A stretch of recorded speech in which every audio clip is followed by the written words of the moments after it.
Hello friends, என்னோட பேர் Hemamalini. Welcome to Malini's Dhaba. இன்றைக்கி நம்ம சேனலில் சிறு தானியத்தை வச்சு எப்படி ரொம்ப சாஃப்டான இட்லியும் அதே மாவை வச்சு எப்படி தோசையும் ரொம்ப கிறிஸ்பியாக செய்கிறது தான் இந்த வீடியோவில் பார்க்க போகிறோம். அதுக்கு சைட் டிஷ்ஷாக சட்டுன்னு 2 நிமிஷத்தில் எப்படி ஒரு வெங்காய சட்னி அடைக்கிறது தான் இந்த வீடியோவில் பார்க்க போகிறோம். கிறிஸ்பியான தோசை, சாஃப்டான இட்லி கண்டிப்பாக சிறுதானியத்தில் வராதுன்னு நம்ம நினச்சிட்டு இருக்கோம். ஆனால் நான் சொன்ன மாதிரி நீங்கள் செஞ்சீங்கன்னா, அதாவது ஒரு சில டிப்ஸ் அண்ட் ட்ரிக்ஸை நீங்கள் ஃபாலோ பண்ணிங்கன்னா கண்டிப்பாக உங்களுக்கும் நல்ல சாஃப்டான இட்லியும் கிறிஸ்பியான தோசையும் கிடைக்கும். வாங்க வீடியோவுக்கு போகலாம். அதுக்கு முதல்ல இது வரைக்கும் நம்ம சேனலை சப்ஸ்கிரைப் பண்ணாமல் இருந்தால் மறக்காமல் சப்ஸ்கிரைப் பண்ணி வச்சுட்டு பக்கத்தில் இருக்க பெல் பட்டனையும் ப்ரெஸ் பண்ணி வச்சுக்கோங்க. அப்போ தான் நான் போடுற வீடியோஸில் உங்களுக்கு நோட்டிஃபிகேஷன் வரும். சிறுதானியத்தில் இட்லி செய்கிறதுக்கு இன்றைக்கி நான் கம்பு எடுத்திருக்கேன். கம்பு 2 கப் அளவுக்கு எடுத்திருக்கேன். கம்பில் அதிகமாக தூசு மணல் இருக்கும். அதனால் 4-5 தடவை, குறைஞ்சது 4-5 தடவை நல்லா கழுவி முதல்ல எடுத்துகிட்டு வந்துடலாம். இப்போ நல்லா கழுவியாச்சு. இதை தண்ணியை ஊற்றி குறைஞ்சது 8லேருந்து 10 மணி நேரம் ஊறணும். எந்த அளவுக்கு சிறுதானியம் ஊறுதோ அந்த அளவுக்கு இட்லியும் தோசையும், உங்களோட இட்லி தோசை ரொம்ப சாஃப்டாகவும் இருக்கும். சிறுதானியத்தை பொறுத்த வரைக்கும் கண்டிப்பாக 8லேருந்து 10 மணி நேரம் ஊற வைக்கணும். அப்போ தான் டேஸ்ட்டும் இருக்கும், அதே நேரத்தில் முழுமையாக சத்துக்கள் நமக்கு கிடைக்கும். இப்போ தண்ணியை ஊற்றியாச்சு. இது குறைஞ்சது 8லேருந்து 10 மணி நேரம் ஊற வச்சுக்கலாம். இதை ஒரு பக்கம் அப்படியே இருக்கட்டும். மாவு ஆட்டுறதுக்கு ஒரு 2 மணி நேரத்துக்கு முதல்ல 1/2 கப் அளவுக்கு உளுந்து எடுத்துக்கோங்க. சிறுதானியம் 2 கப் அளவுக்கு எடுத்திருந்தேன். அதுக்கு 1/2 கப் அளவுக்கு உளுந்து எடுத்துக்கணும். இதையும் நல்லா கழுவிட்டு தண்ணியை ஊற்றி ஊற வச்சுக்கலாம். இப்போ தண்ணி ஊற்றியாச்சு. 2-3 தடவை நல்லா கழுவிட்டேன். இப்போ தண்ணி ஊற்றி ஒரு பக்கத்துக்கு வச்சுருக்கேன். வெந்தயம் 1/2 டீஸ்பூன் அளவுக்கு ஊற வைக்கணும். நம்ம சிறுதானியம் ஊற வைக்கும் போது தனியாக ஒரு 1/2 டீஸ்பூன் அளவுக்கு எடுத்து ஊற வச்சுருக்கணும். நான் இன்றைக்கி மறந்துட்டேன். அதனால் இந்த மாதிரி ஒரு கிளாஸ் எடுத்து 1/2 டீஸ்பூன் அளவுக்கு வெந்தயத்தை போட்டு சுடுதண்ணி போட்டிங்கன்னா சீக்கிரம் ஒரு 2 மணி நேரத்துலேயே நல்லா ஊறி வந்துடும். இது ஒரு பக்கத்துக்கு அப்படியே இருக்கட்டும். ஆட்டுறதுக்கு ஒரு 10 நிமிஷத்துக்கு முதல்ல அவல் 1/2 கப் அளவுக்கு எடுத்துக்கோங்க. எடுத்துகிட்டு ஒரு தடவை கழுவிட்டு நல்லா தண்ணியை ஊற்றி இந்த மாதிரி ஊற வச்சுக்கலாம். 10 நிமிஷத்தில் நல்லா ஊறிடும். இப்போ மிக்ஸி ஜார் எடுத்துப்போம். உளுந்தில் உள்ள தண்ணியெல்லாம் நல்லா வடிச்சிட்டு மிக்ஸி ஜாரில் சேர்த்துக்கோங்க. அதே மாதிரி வெந்தயத்தில் உள்ள தண்ணியும் நல்லா வடிச்சிட்டு வெந்தயத்தை சேர்த்துக்கோங்க. இதை அப்படியே ஒரு 2-3 நிமிஷம் நல்லா சுற்றி எடுத்துகிட்டு வந்துடுங்க. வேணும்னா 1/4 கப் அளவுக்கு தண்ணி ஊற்றி நல்லா பேஸ்ட் மாதிரி முதல்ல அரைச்சிக்கலாம்.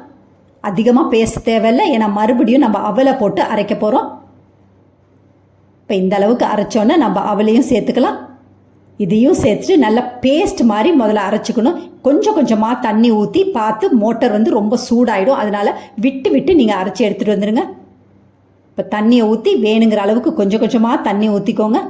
இப்போ பாருங்கள், இந்த அளவுக்கு நல்லா நைஸாக அரைச்சி எடுத்துகிட்டு வந்திருக்கேன். உளுந்து எந்த அளவுக்கு நைஸாக இருக்கோ அந்த அளவுக்கு இட்லியும் ரொம்ப சாஃப்டாக இருக்கும். இப்போ ஒரு பெரிய பாத்திரத்துக்கு நம்ம இந்த மாவை மாற்றி வச்சிடலாம். அதே மிக்ஸி ஜாரில் நம்ம ஊற வச்சுருக்க கம்பை தண்ணியெல்லாம் வடிச்சிட்டு சேர்த்துக்கோங்க. எல்லா கம்பியும் நான் ஒரேடியாக சேர்க்குறேன், ஏன்னா பெரிய ஜாராக இருக்கனால ஒரேடியாக சேர்த்துக்கிறேன். சின்ன ஜாராக இருந்தால் 2 பேட்சாக போட்டு நல்லா சுற்றிக்கோங்க. இப்போ இதில் 1/4 கப் அளவுக்கு தண்ணியை ஊற்றி கொஞ்சம் கொஞ்சமாக தண்ணியை ஊற்றி நல்லா கொரப்பாக அரைச்சிக்கோங்க. அதிகமாக பேஸ்ட் மாதிரி இருக்கக்கூடாது. பாருங்கள், இந்த அளவுக்கு இருக்கணும். அங்கங்கே நர இருக்கணும். ரவை பதத்துக்கு நரன்னு இருக்கணும். அப்போ தான் இட்லி ரொம்ப சாஃப்டாக இருக்கும். ரொம்ப பேஸ்ட் மாதிரி இருந்தால் உங்களுக்கு இட்லி ரொம்ப சாஃப்டாக கிடைக்காது. இந்த அளவுக்கு பதமாக ஆட்டின பிறகு நம்ம உளுந்த மாவோடு நம்ம இதை கலந்துக்கலாம்.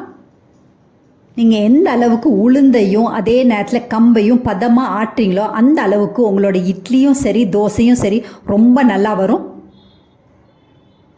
இதில் 2 டீஸ்பூன் அளவுக்கு உப்பு சேர்த்துக்கோங்க. கல் உப்பாக சேர்த்துக்கோங்க. சேர்த்துட்டு கையை வச்சு நல்லா கலந்து விட்டுருங்க. 2-3 நிமிஷத்துக்கு நல்லா கலந்து விட்டுருங்க. இந்த மாதிரி நல்லா அடித்து கலக்கணும். அப்போ தான் உங்களோட இட்லி ரொம்ப சாஃப்டாக கிடைக்கும். குறைஞ்சது ஒரு 2 நிமிஷமாவது இந்த மாதிரி நல்லா கலந்து விட்டுருங்க.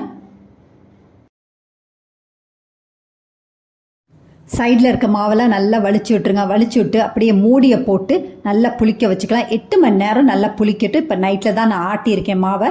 இப்போ காலையில் மாவு எப்படி இருக்குன்னு பார்த்துடலாம். இது அப்படியே இருக்கட்டும். நைட் மாவை ஆட்டி புளிக்க வச்சுருந்தோம். இப்போ பாருங்கள், மாவு கணக்காக புளிச்சிருக்கு. இப்போ நீங்கள் இட்லி ஊற்றுனீங்கன்னா நல்லா சாஃப்டாக வரும் இட்லி. உங்களுக்கு நல்ல ஏபபிள்ஸ்னால் நிறைய ஃபார்ம் ஆகிருக்கு. நல்லா கலந்து விட்டுருங்க. கரண்டியை வச்சு நல்லா கலந்து விட்டுருங்க. கலந்து விட்டுட்டு நம்ம இட்லி ஊற்ற ஆரம்பிக்கலாம். அடுப்பில் வந்து இட்லி கொப்பரையில் வந்து தண்ணி நல்லா கொதிக்குது. தண்ணி நல்லா கொதிச்சோன்னே தான் நீங்கள் இட்லி தட்டில் வந்து இட்லியை ஊற்றணும். இப்போ நான் துணி போட்டு தான் இட்லியை ஊற்ற போகிறேன். பெரிய குழிக்கரண்டி அளவுக்கு மாவை எடுத்து நல்லா ஊற்றிக்கலாம். இந்த மாதிரி நல்லா இட்லியை எல்லாத்தையும் ஊற்றின பிறகு நம்ம இட்லி கொப்பரையில் வச்சிடலாம்.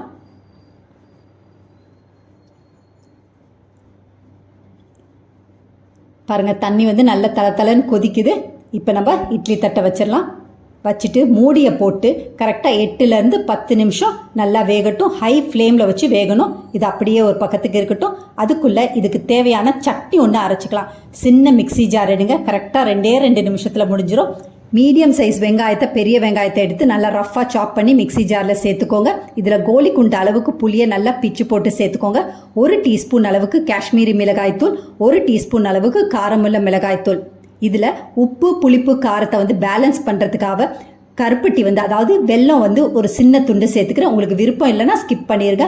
1/2 டீஸ்பூன் அளவு உப்பு, கொஞ்சமாக எண்ணெய் சேர்த்துக்கோங்க. தேங்காய் எண்ணெயாக சேர்த்திங்கன்னா வாசம் ரொம்ப நல்லாயிருக்கும். சேர்த்துட்டு நல்லா பேஸ்ட் மாதிரி அரைச்சி ஒரு பக்கத்துக்கு வச்சுக்கலாம்.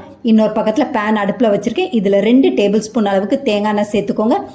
தேங்காய் எண்ணெய் சேர்த்துட்ட பிறகு 1 டீஸ்பூன் கடுகு, கொஞ்சமாக கருவேப்பிலை. இது நல்லா பொரிஞ்ச உடனே நம்ம சட்னியில் சேர்த்துக்கலாம். அவ்வளோதான், நம்மளோட அருமையான வெங்காய சட்னி சட்டுன்னு 2 நிமிஷத்தில் முடிஞ்சிருச்சு. ரொம்ப டேஸ்ட்டாக இருக்கும். ட்ரை பண்ணி பாருங்கள். இதை இட்லியோட தோசையோடு சாப்பிடும்போது ரொம்ப அருமையாக இருக்கும். நல்லா சுட சுட இட்லியோட, நல்லா ஸ்பாஞ்ச் மாதிரி இட்லியோட சாப்பிடும்போது ரொம்ப அருமையாக இருக்கும். நம்ம இட்லியும் ஒரு பக்கத்தில் நல்லா வெந்துருச்சு. 8 நிமிஷத்துக்கு மேலே ஆயிடுச்சு. இப்போ நம்ம ஒரு தட்டில் போட்டு வச்சிடலாம். இதை நல்லா திருப்பி போட்ட பிறகு லேசாக தண்ணியை தெளித்த பிறகு நீங்கள் துணியை எடுக்கணும். அப்போ தான் ஒட்டாமல் வரும். பாருங்கள், துணியில் கொஞ்சம் கூட இட்லி வந்து ஒட்டாமல் வருது. நான் சொன்ன அளவுகளோடு நீங்கள் அதே மாதிரி செஞ்சிங்கன்னா கண்டிப்பாக ரொம்ப சாஃப்டாக, பாருங்கள் ரொம்ப சாஃப்டாக இருக்கும். குழந்தைங்க வந்து விரும்பி சாப்பிடுவாங்க. அதே நேரத்தில் சத்துக்கள் நிறைஞ்ச இந்த மாதிரி இட்லியை செஞ்சு கொடுங்க. வழக்கமாக நம்ம செய்கிற மாதிரி இட்லி அரிசியில் செய்கிறத விட இந்த மாதிரி செய்யும் போது சத்துக்கள் வந்து அதிகமாக கிடைக்கும். நம்ம இட்லியும் ஊற்றியாச்சு, அதே நேரத்தில் சட்னியும் அரைச்சாச்சு. இப்போ நம்ம தோசை ஊற்றி பார்த்துலாம். கல் வந்து அடுப்பில் நல்லா சூடாக இருக்குது. துணியை வச்சு நல்லா தொடச்ச பிறகு 1 குழிக்கரண்டி மாவு எடுத்து நல்லா ஊற்றி தோசையாக சுட்டுக்கோங்க. நல்ல மெலீஸாக சுட்டுக்கோங்க. இதில் வேணுங்கிற அளவுக்கு எண்ணெயை சேர்த்துக்கோங்க. குழந்தைகளாக இருந்தால் நெய் சேர்த்துக்கோங்க. அப்படி இல்லைன்னா நல்லெண்ணெய் கூட ரொம்ப நல்லாயிருக்கும். போட்டு இந்த மாதிரி தோசை கரண்டியில் நல்லா லேசாக அழுத்தம் கொடுத்துருங்க. அப்போ தான் உங்களுக்கு கிறிஸ்பியாக தோசை கிடைக்கும்.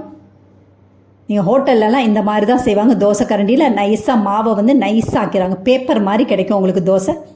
இப்போ நம்ம கணக்காக வெந்திருக்கு, நல்ல முறுமுறுன்னு வெந்திருக்கு. இப்போ நம்ம தோசை எடுத்துடலாம். உங்களுக்கு பார்க்கும்போதே தெரியும் பாருங்கள், ரொம்ப கிறிஸ்பியாக இருக்குது தோசை. நிறையா பேர் இந்த மாதிரி கம்பில் வந்து தோசை ட்ரை பண்ணியிருப்பாங்க, இட்லி ட்ரை பண்ணியிருப்பாங்க. ஆனால் இந்த அளவுக்கு சாஃப்டாக வராது.